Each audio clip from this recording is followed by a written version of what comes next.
Welcome back. We got Will and Iman here from the Block Runner, co-founders of MetaZone, co-founders of Rovi. Whoa. And since when did we officially get that co-founder title, dude? That's the first time. Yeah, man. I just wanted to list out all the projects that we're working on I know, but we never well, say co-founders. It just feels nice. It is nice, right? Nice little accolade to have, dude. Hopefully we get our Soulbound tokens one day. Yeah. Co-founder tokens. Not only that, we're going to be distributing Soulbound tokens. That's actually not a bad idea. Or, down the pipeline of progression at some point wanted to decentralize. It probably wouldn't be a bad idea to recognize like a founding team 100% with Soulbound tokens, right? Yeah. That's interesting. Yeah, so we're definitely going to be doing that. We're always following what Vitalik is cooking up. Yeah. But today we're going to be talking about the Metaverse, something that we know a little bit about since... Yeah, it's a totally new topic for us. Yeah, right? It goes way back to 2019 when we're like OG 1B, right? We're the second class OGs, Metaverse citizens. We're definitely not the OG class, but we're so runner-up. The OG class purchased land in 2017 and... Decentraland, essentially. Yeah. I mean, there were other Metaverse-esque things going on, but yeah, I mean, if you're participating in that initial ICO for Decentraland, you're basically like the OG class of the Web3 Metaverse movement. Yeah, absolutely. I remember seeing it in 2017, and I was like, man, why are people buying digital land? Yeah, it's just because there was so much other stuff happening, right? So much. It was a bull market that we haven't seen before. It's ICO mania, tons of new ideas. And yeah, Metaverse didn't really capture everyone's attention until much later, right? Yeah, it's kind of like why we're talking about it now, because it feels like we're re-entering like a ghost stage. So yeah, that's prime time for us. We've been building since 2019 with MetaZone, and we've been focused on the Metaverse since then. And now with Zuckerberg stepping into the chat in October, and we have Times talking about how the Metaverse is going to be reshaping our lives. Also this article breaking down the pros and cons, the potential double-edged sided nature of all new innovations, right? So this one being a big one, it literally is going to be probably the biggest existential paradigm shift for humanity, in my opinion. Probably the only other ones that could probably fit in the same bucket is like artificial intelligence. Maybe like once we get to the whole bioengineering scale, where all of a sudden we have total control over like what the inputs of like our genetics are into the society, like stuff like this, right? So there's a lot of like ethics in question, and it's interesting nonetheless. But yeah, during a bear market, it's time to talk about these things, dude. Hash out like what it is that's important. Yeah, I totally agree. So let's go through this article. So you happen to bring this up because it's relevant to our topic today. What's the main takeaway here in this article from the Time? Well, for one, like it paints a good picture of like the scale or scope of involvement from big tech organizations, right? Like and we've witnessed this with the I don't know if we made a video about it yet, but the Metaverse Standards Forum, I think we have. Yeah, I think we have. Yeah, if you guys recall, we talked about it, and we are active members now. Hooray for us, claps. But it's not like this exclusive thing. There's like thousands of entities now. It's an open forum, right? Yes. You just have to register to be part of it, and we felt like an obligation, right? Because like you're saying, we've been building in this space since 2019. We've encountered every like dilemma that you can. Yeah. The only way to really discover these dilemmas is if you actually, tinker with what the current existing frameworks are, right? So we have a lot of opinions and a lot of experience, right? So the forum's a good avenue for us to kind of get it in there and almost like share our research, right? It's like imagine like this is like a climate science forum. It's like, guys, like what do we do about global warming? That's right. It's kind of like the same thing. It's like the same spirit, right? Like what do we do about interoperability, open standards? That's like the main question, right? Like among the space. And another main question is, what is the Metaverse? Yeah. Like how do we define it? Yeah, I guess that forum kind of like opened our eyes as far as like where the zeitgeist, the collective consciousness is like in the Metaverse, like understanding. And yeah, it's literally like on the first page still. Yeah. If everyone's asking and there is no agreement, like what is the Metaverse? I'm not necessarily sure how important like finding the answer to that is, like when it comes to actually progressing.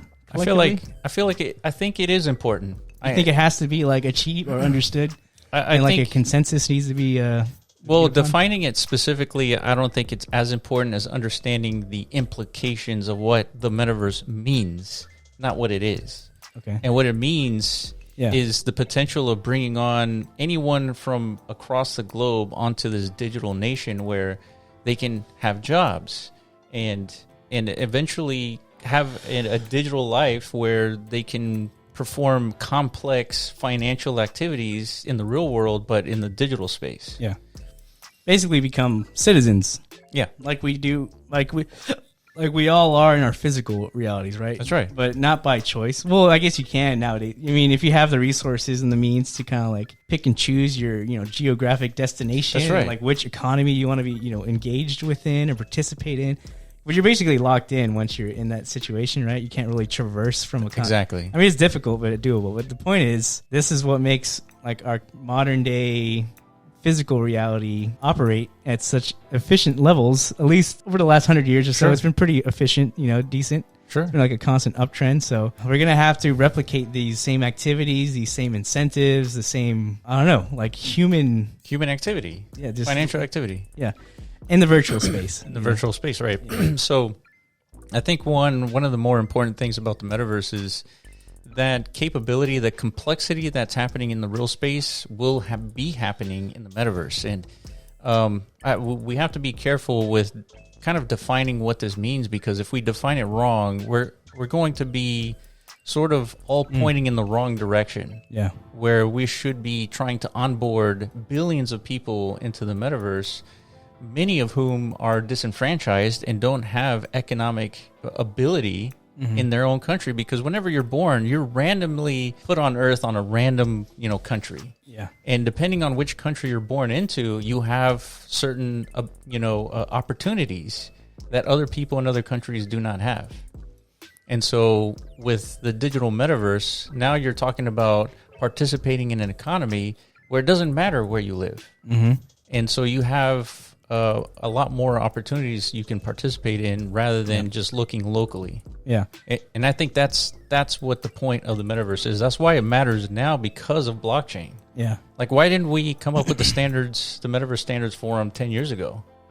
Well, because it is that addition of like the economic layer that's being kind of like injected into the virtual realm. Right. Like, virtual presence isn't like this new concept, dude. Like humans have been hooked and addicted to the virtual since like it began. Yeah, I understood that. I didn't need like a financial incentive to encourage me to like want to be a part of all this. So there is a little bit of distinguishing there that has to like I guess disseminate, especially among like the development community. Like, because everyone's kind of fixated on, just providing pure entertainment value when it comes to producing, like, experiences for the virtual realm. But, like, in the metaverse sector, it's going to be much more complex than that. Yeah, entertainment's going to be a very important aspect of the overall metaverse experience. But to my understanding, not everything you do in the metaverse is going to be fun. Right. Just like not everything you do in life is fun, right? But you do a lot of things to kind of like establish yourself like from a value perspective to where you can, leverage that to do more fun stuff or like improve your quality of life, or to,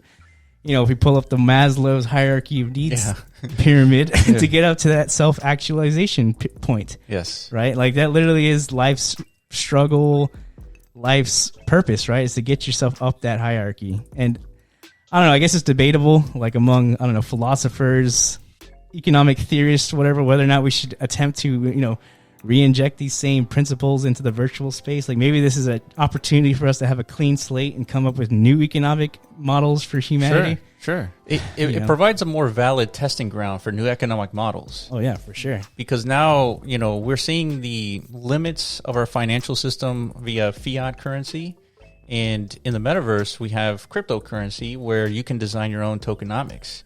And at that point, you're able to, move the dials, move the switches and figure out like what's going to work for a particular ecosystem and community. Yeah. And so I think from a scientific perspective, I think this gives us a good opportunity to figure out, what sort of economic levers that we can kind of push in order to have some sustainability. Yeah. Right. So one thing I'm seeing here in this article, private venture capitalists made $120 billion in metaverse related investments during the first 5 months of this year. Yeah, that's wild. So that's a huge number over the 5 months. And then I want to switch the screen here to the total market cap of the metaverse is $7 billion. This is the Web3 metaverse. Yeah, there are two camps, I guess. That's true. There's the That's a good point. Web 2, basically gaming sphere, like right now is being categorized as like in a transitionary phase to a metaverse industry. Yeah. 'Cause we were talking about this off cam, is like the metaverse just seems so inevitable, mostly because like it feels like gaming has come to like I don't know what the word is, like a Inflection point? like an innovation cap almost, like, especially after seeing what Unreal 5 has developed. Sure. It's like how much more can you do in today's traditional gaming landscape as far as like innovation? Yeah. Or providing new experiences to users, players, whatever. I don't think there's much.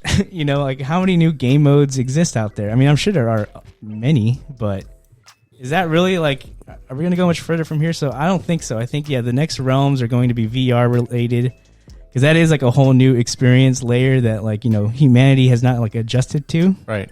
Like we have, playing with consoles or on PC, all that stuff. Yeah. It's pretty established. And then, of course, like we were talking about, this new injection of like economics into these virtual experiences, right? Like it just changes the whole dynamic. Yeah. Once there's like real world incentives in place, right? It's not just, I'm battling for e-glory anymore. Yeah. Like this becomes my means of Like providing food for the sustenance. family. Yeah, food. Yeah. It's just like that hierarchy that, again, we've all playing a part of in our physical realities, all of a sudden is transfixed into the virtual, right? Like, and you can actually achieve self-actualization just by participating in the virtual. That's right. Over the physical. So yeah, to me, that is what the metaverse is. It is like a new opportunity of existence for humans. Like it's not just 100%. physical anymore. Taking that pyramid and moved it to the virtual space. That's what Web3 has enabled, You and I don't agree on a lot of things. But we finally found one. But this is the one where we're totally aligned. Yeah, I think so. Let's find something where we don't agree with, though. Like as far as like how do we get there? There's got to be something. Here's one. I have a question for you. So, when we said that we had $120 billion worth of investment over the first 5 months, and in the Web3 space, all the metaverses combined are worth $7 billion. So this implies that many of the investments have nothing to do with Web3 to a certain extent. True. Right? Maybe probably. like 10 billion, 20 billion in the Web 2, right? Yeah. So my question to you is, do those metaverses really count in the grand scheme of things of this new This is something paradigm? we might disagree on. I guess I just threw this whole spiel about how like the economic aspect is like probably the most valuable or the most transitory aspect to like where we are now, where we are headed.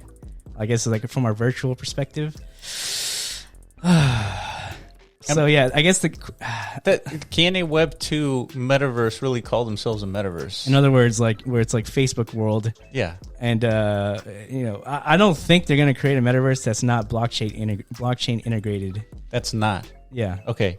So but I think they're going to have to spin up their own blockchain most likely. I doubt they're going to leverage Ethereum. I feel like every metaverse is going to adopt blockchain. I mean, I guess if they want to call themselves Polygon, I think they are. They're testing it at least. Okay, so yeah, I mean, I think you're right in the sense. I think they're coming to that understanding too. But the reason why it's so hard for me to think they would do that is because it's just so counterintuitive to like what it is they currently. Yeah, but you know what? I mean, this is what you've been saying. Yeah, like they have to adapt to this new model, right? Yeah, because when you run a business, things around you, the industry is changing dynamic like constantly. Yeah. And so if you don't adjust as a business, you're going to get left behind. I mean, think of Blockbuster and all these companies that just kind of withered away. Poor Blockbuster, dude. They're always the fucking... it's like, look at don't do a Blockbuster, dude. They always get that finger pointed at them. But I know exactly what you're saying. Yeah. And I guess I was skeptical at first because, I always think of companies, whatever, power structures that have like established presences an established presence to resist any sort of like change that has the potential to remove some of that power, and which Web3 is all about that, right? Yeah, it literally is all about extracting power away from these centralized entities, even if they put forth so much value into like by creating these ecosystems and sustaining them, and through the act of managing a company. Sure. So like this is a very valuable service these organizations do, right? They provide services, Sure. They build products that we need these companies, right? But in the Web3 space, I don't know. So somebody still, there has to be businesses in the Web3 space. They need to provide services as well. So there's money to be made. It's just the power structure is different. Yeah. Right now it's a community building the metaverse rather than a company building out a metaverse. Yeah. And so founding companies just need to learn how to inject themselves as just participants within the ecosystems they breed. Yeah. Not like full-blown authoritative control, entities. So this is where I feel like now we're going to change the topic here just for a second. This is where I feel like if you can see that Web3 is like fundamental to the quote-unquote metaverse, I feel like, and the fact that these companies, these legacy companies like Facebook have to adjust and adopt Web3, I feel like countries are going to have to adjust and adopt cryptocurrencies as part of the financial ecosystem. Look at that. I changed the mind. You heard it right here, folks. I don't know if countries are as flexible as companies. Maybe not. You're right. Yeah. I think there's going to be tons of like friction and resistance. But if they want to, nonetheless, this is evidence in your line of thinking to where we're headed, from a, I guess, global adoption perspective, just blockchain and cryptocurrency in general, right? This isn't just metaverse now. Now we're talking specifically like monetary systems, which ones are going to win out within the next 10 to 20 year time span. So my idea of that incorporates much more friction than what you're imagining. I don't know, dude. You're imagining a world where governments just they just had a meeting. Is you know what, dude? These Web3 guys are right. They just hand over the keys to the treasury. It's here you guys, here you go, Aave, and all you DeFi, protocol founders. You're the new you standard. guys run the show now. Fuck, and then they kick Jerome Powell out the fucking Congress. House of Congress, we don't need you anymore, Federal Reserve. We got the crypto bros. To me that sounds ridiculous because I don't think that's how it's going to go down. Yeah, that's definitely not how it's going to go down. Instead, what they're going to do is they're going to recognize the importance of the distribution of value, and they're just going to have to be a participant rather than the overseer. I guess in order for that to happen, it's just the threat of non-participation has to be so great. Or they're kind of they're realizing this and under a closed veil, they're in preparation to dominate, basically. Yeah.